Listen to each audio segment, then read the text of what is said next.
ಕಷ್ಟ ಆಗ್ತದೆ, ಉಸಿರು ಕಟ್ಟುತ್ತದೆ ಅಂತ ಆದ್ರೆ ಮತ್ತಷ್ಟು ಮಾತಾಡಿದ್ದೆ.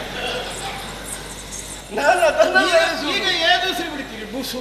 ನೀನು ಬಿಟ್ಟ ಸರ್ಪಶರದ ಉರಿಯಿಂದ ಅರ್ಜುನನ ದೇಹದ ರಕ್ತ ಮಾಂಸ ಮಜ್ಜೆಗಳೆಲ್ಲ ಕರಗಿ ಎಲುಬು ಮಾತ್ರ ಬಂದದ್ದು ಅಂತ ನಾನು ಅನಿಸಿದೆ. ಕರ್ಣ ಅಲ್ಲಿ ನೋಡು,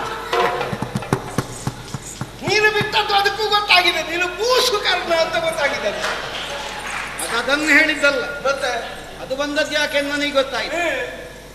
ಬೂಸು ಕರ್ಣ ಅಂತ ಊಟ ಕೇಳುವುದು ಬಂದು. ಊಟಕ್ಕೆ ಬಂದದ್ದಲ್ಲ, ನಾನು ನಿಮ್ಮಲ್ಲಿ ಮಾತಾಡುವಂತೇಳಿಯೇ ಬಂದದ್ದು. ಕಷ್ಟ ಆಯ್ತಲ್ಲ ಇದು. ಮಾತಾಡಲಿಕ್ಕೆ ದಾರಿ ಬದಿಯ ಕಲ್ಲು ಮರಕ್ಕೂ ತಾಗುವ ಕೆಲಸವಾಯ್ತಲ್ಲ ನನಗೆ. ಎಲ್ಲರೂ ನನ್ನ ಹತ್ರ ಮಾತಾಡ್ಲಿಕ್ಕೆ ಬರುವುದು. ಕೆಲವು ಸಲ ಒಮ್ಮೊಮ್ಮೆ ಅದಕ್ಕೆ ಹೊರಟ್ರೆ ಸಿಕ್ಕಿದವರಿಗೆಲ್ಲ ತಾಗಬೇಕಾಗ್ತದೆ ಕರ್ಣ. ಎಲ್ಲರೂ ಬಂದಾಗೆ ಮಾತಾಡ್ಲಿಕ್ಕೆ ನಾನು ಬಂದವಲ್ಲ. ನಾನು ಇಷ್ಟೇ ಮಾತಾಡಿ ಇಷ್ಟೇ ಕೆಲಸ ಮಾಡಿ ಹೋಗುವಂತೇಳಿ ಬಂದ. ಹೌದು, ಅದು ಇಷ್ಟಿಲ್ಲದೆ ಆಗುವುದಿಲ್ಲ. ಇಲ್ಲ, ಇಷ್ಟಿದ್ರೆ ಸಾಕು. ಸರಿ, ಉಪ್ಪಿನಕಾಯಿಗೆ ಊಟ ಇದ್ರೆ ಸಾಕಾಗುದಿಲ್ವಾ?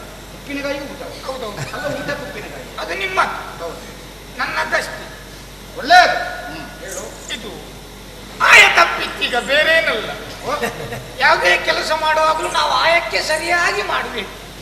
ಆಯ ತಪ್ಪಿದ್ರೆ ಅವತ್ತಿನ ಕಾರ್ಯಕ್ರಮವು ವಿಫಲವಾಗುತ್ತದೆ. ಈಗ ತಾಯಿಯಲ್ಲ. ಈಗ ಆಯ ಅಂತ ಹೇಳಿದ್ರೆ ಎಂತದ್ದಪ್ಪ, ನನಗದು ಅರ್ಥ ಆಗಲಿಲ್ಲ. ಆಯ ಅಂದ್ರೆ ಒಂದು ಆದಾಯ ಅಂತ ಅರ್ಥ. ವೆಚ್ಚ ಆದ್ದಕ್ಕೆ ವ್ಯಯ ಅಂತ ಲೆಕ್ಕ. ಅಲ್ಲ, ಇಲ್ಲಿ ಆದಾಯ ಇಲ್ಲ. ಆದಾಯ ಇಲ್ಲಿದ್ರೆ ಇಲ್ಲಿಗೆ ಬರುವುದೇ ಇಲ್ಲ ನಾವು. ಇದು ಆದಾಯದ್ದಲ್ಲ, ಆಯ ಅಲ್ಲ, ಆದಾಯದ್ದಲ್ಲ. ಮತ್ತೊಂದು ಆಯ ಅಂತ ಹೇಳಿದ್ರೆ ಒಂದು ವ್ಯವಸ್ಥೆ ಅಂತ ಅರ್ಥ. ಒಂದು ಇಂಥದ್ದು ಹೀಗೆ ಆಗಬೇಕು ಅನ್ನುವುದಿರ್ತದೆ, ನಿರ್ದಿಷ್ಟ ಪ್ರಕಾರ ಅಂತ ಹೇಳಿ. ಅದರಲ್ಲೇ ನಾವು ವ್ಯವಹಾರ ಮಾಡಬೇಕು. ಇನ್ನೊಂದು ಚೌಕಟ್ಟು ಅಂತ ಅರ್ಥವಿಸಲಿಕ್ಕೆ ಬರ್ತದೆ. ಹೌದು, ಒಂದು ಆಯ ಅಂದ್ರೆ ಹಾಗೆ. ಹೌದು. ಮತ್ತು ಇನ್ನೂ ಒಂದು ಸ್ವಲ್ಪ ಸಂಕ್ಷಿಪ್ತಗೊಳಿಸಿ ತಿಳಿಯುವುದಾದ್ರೆ ಆಯತ ಅಂತಲೂ ಕಲ್ಪಿಸಲಿಕ್ಕೆ ಬಂದಿದೆ. ಘನ ಅಲ್ಲ, ಆಯತ ಅಲ್ಲ. ಇದು ಆಯ ಅಲ್ಲ. ಇದು ನಿನ್ನದು ಯಾವ ಆಯ? ನೀವು ಬಿಲ್ಲು ಕೊಟ್ರಲ್ಲ, ನಾನು ಯಾರಿಗೂ ಕೊಡ್ಲಿಲ್ಲಲ್ಲ. ಅಲ್ಲಲ್ಲ, ನೀವು ಬಿಲ್ಲಿಗೆ ಒಂದು ಬಾಣವನ್ನು ಸಿಕ್ಕಿಸಿದ್ರಲ್ಲ, ಅಲ್ಲಿ ಆಯ ಒಂದು ಸ್ವಲ್ಪ ತಪ್ಪಿದೆ. ಓ, ಬಿಲ್ಲಿನಲ್ಲಿ ನಾನು ಶರಸಂಧಾನ ಮಾಡಿದ್ದರ ಕುರಿತು ನೀನು ಹೇಳುವುದು? ಅದರ ಕುರಿತಾಗಿ ಹೇಳಲಿಕ್ಕೆ ಬಂದವನು.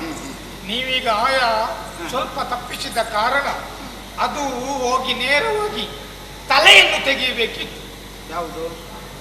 ಬಾಣ. ಹೌದು. ತಲೆಯ ಬದಲಿಗೆ ತೆಗೆದದ್ದೇನನ್ನು? ಏನನ್ನು? ಕಿರೀಟವನ್ನು. ಕಿರೀಟ ತೆಗಿ. ಹೌದು, ಕಿರೀಟವನ್ನು ಕಿತ್ತೊಗೆದ ಬಾಣವನ್ನು ಮತ್ತೆ ಕೈಯಲ್ಲಿ ಎತ್ತಿಕೋ, ಮತ್ತೆ ನೀನು ಪ್ರಯೋಗಿಸು. ಕಿರೀಟಿಯ ಕತ್ತನ್ನೇ ನಾನು ಕತ್ತರಿಸಿ ಇತ್ತ ಕಡೆಗೆ ಬರ್ತೇನೆ.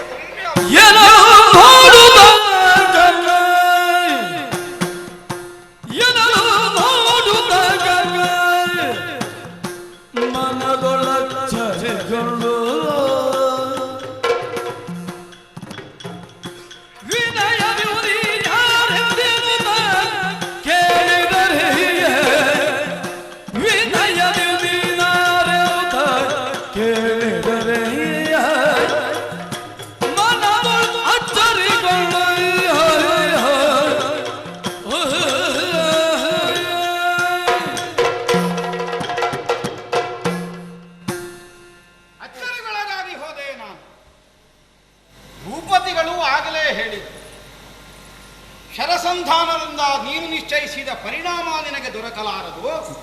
ಅದರ ಆಯ ಕೆಡಿಸುವವರಿದ್ದಾರೆ, ಬುದ್ಧಿವಂತರು, ಮಹಾರಥಿಗಳು, ಅವರಿಗೆ ತಿಳಿದದ್ದು ವಿಷಯ ಅದು. ನೀನು ನೋಡಿದರೆ ಒಂದು ಸರ್ಪದ ಜಾತಿ ನಿನಗೂ ಗೊತ್ತಾಗುವಷ್ಟು ಸರಳವಾಗಿ ಉಂಟು. ನಾನು ಆಯ ತಪ್ಪಿದ್ದರೆ ನನಗೆ ಯಾಕೆ ಗೊತ್ತಾಗಲಿಲ್ಲ? ಅದು ನಾನು ಇಷ್ಟು ವರ್ಷ ಮಾಡಿದ ಸಾಧನೆ ಎಲ್ಲ ನಿರರ್ಥ ಅಂತ ಆಯ್ತು. ಯಾರಯ್ಯ ನೀನು? ನನ್ನ ಪರಿಚಯ ದೊಡ್ಡ ಕಥೆ. ಅನಿಮಿಷರು ಧ್ಯಾನವನ್ನು ಸೇರಿಕೊಳ್ಳೇದ, ಅನಿಮಿಷರು ಧ್ಯಾನವನ್ನು ಸೇರಿಕೊಳ್ಳೇದ, ಗಣದ ಶ್ವಸೇನ ಸರ್ಪನುದಾಗಿಂದು, ಗಣದ ಶ್ವಸೇನ ಸರ್ಪನುದ ಇಂದಿವಯ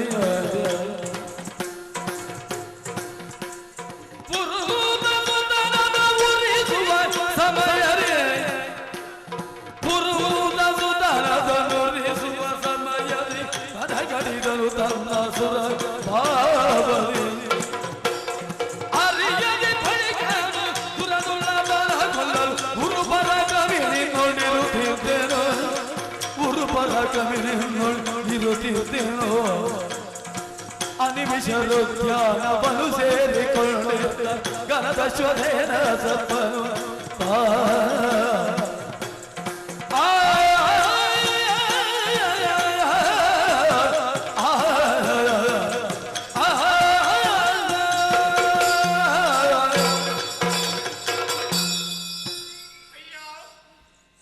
ನಾನು ಬೇರೆ ಯಾರೂ ಅಲ್ಲ, ತಕ್ಷಕನ ಮಗನಾದಂತಹ ಅಶ್ವಸೇನನೇ ನಾನು.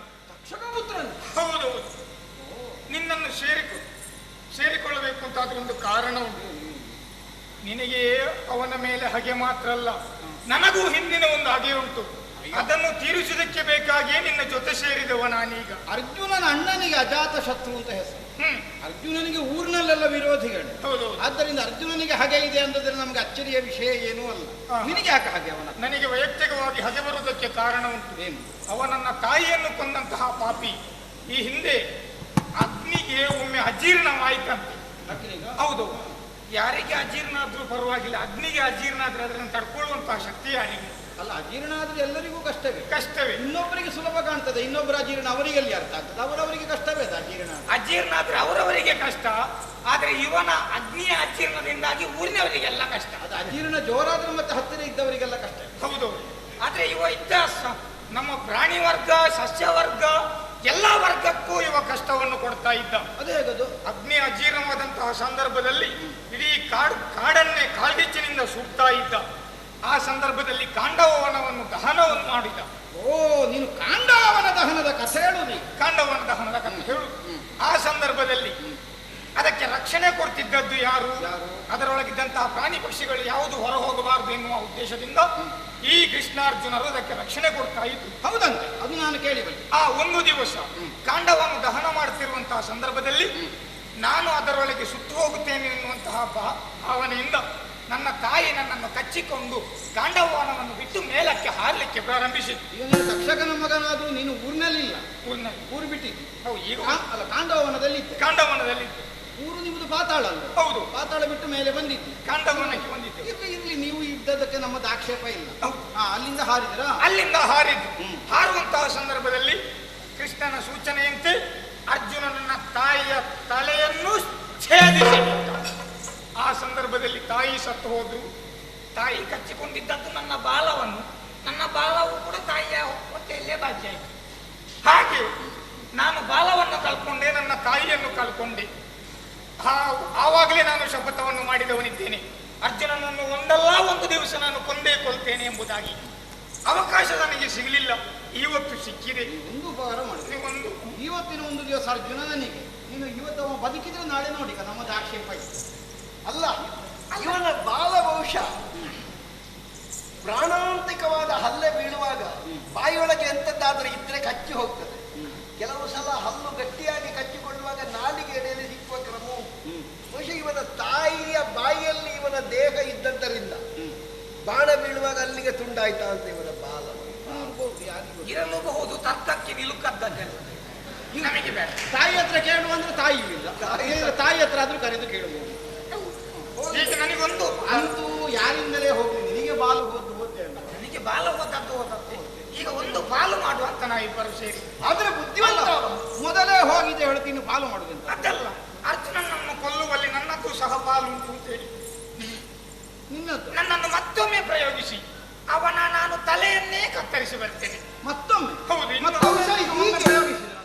ಹೌದು, ಹೀಗೆ ಅಂತ ಕಾಣ್ತದೆ. ಕುಂಟ ಕುರುಡರ ನ್ಯಾಯದ ಹಾಗೆ. ಅವನಿಗೆ ಬಾಲ ಇಲ್ಲ, ತಲೆ ಉಂಟು. ನೀನೊಂದು ಬಾಲ ಅವ ಕುಂಟ, ಹೌದು, ನಾನು ಕುರುಡನು. ನಮ್ಮ ಚಾನಲ್ನಲ್ಲಿ ಬರುವ ವಿಡಿಯೋಸ್ ನಿಮಗೆ ಇಷ್ಟ ಆಗಿದ್ರೆ ಲೈಕ್ ಮಾಡಿ, ಶೇರ್ ಮಾಡಿ, ನಮ್ಮ ಚಾನಲನ್ನು ಸಬ್ಸ್ಕ್ರೈಬ್ ಮಾಡಿ, ನಮ್ಮನ್ನು ಬೆಂಬಲಿಸಿ. ಯಕ್ಷಗಾನಂ ಗೆಲ್ಗೆ.